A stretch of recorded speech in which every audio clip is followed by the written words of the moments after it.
felt the call for Appalachia as a child.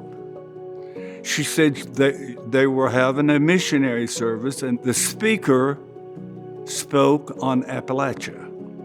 She said that never left her. She worked earning her degree. She worked as a reading consultant for the state of Michigan. She worked in New York, on the streets of New York, but she still had that hunger for Appalachia. It was a beautiful, sunshiny afternoon. We were on the front porch, and up the driveway came this little white car. I think it might have been a Chevette. She told my mother-in-law she was a teacher in Michigan. Of course, my mother-in-law was a retired teacher. So she said she was looking for a sleeping room for the summer. My mother-in-law had this large house, and all the children had married off. So she said, I'll rent you a sleeping room for the summer. Let's say that was on a Sunday evening. On Monday, Miss Stepp took Miss Jo to the Board of Education's office. They were starting summer school.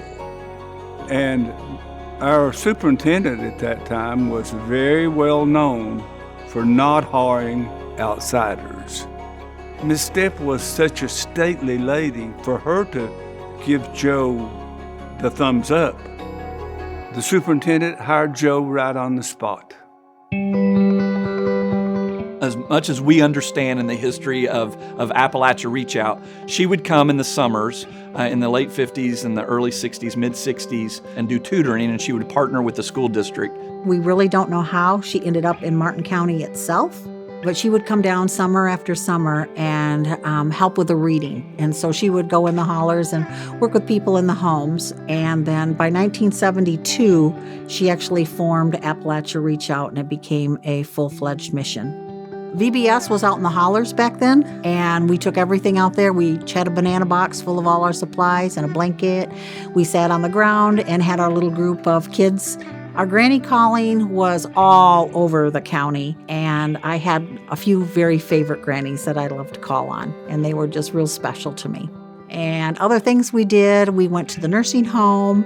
We didn't have a food pantry back then like we do now, but sometimes there would be foods donated, and then I would just deliver them to those individual homes. The new things we do now is the thrift store is more than triple the size of what it was when it was downtown, so that is huge. So we have the food pantry now, which we didn't back then. We work with the addiction recoveries, and we have work and witness teams now. I want to believe that where we're at now would make her really proud. She's seen a need for people's, not only their living conditions, but their general spiritual life and well-being. She had her ways of doing things. I love that about her, but she also had a heart for this community. I think we do too. Miss Jo's impact not only lives on in this community, but it lives on in my life personally. I travel the country and ask the question, are you willing to put your yes on the table and allow God to ask the question? Well, Miss Jo exemplified that in her life. She was willing to put that yes on the table and say yes to Jesus. And because of her faithfulness to say yes, and not just say yes from her mouth, but live it out by her life and through her life, has made a lasting impact for generations to come.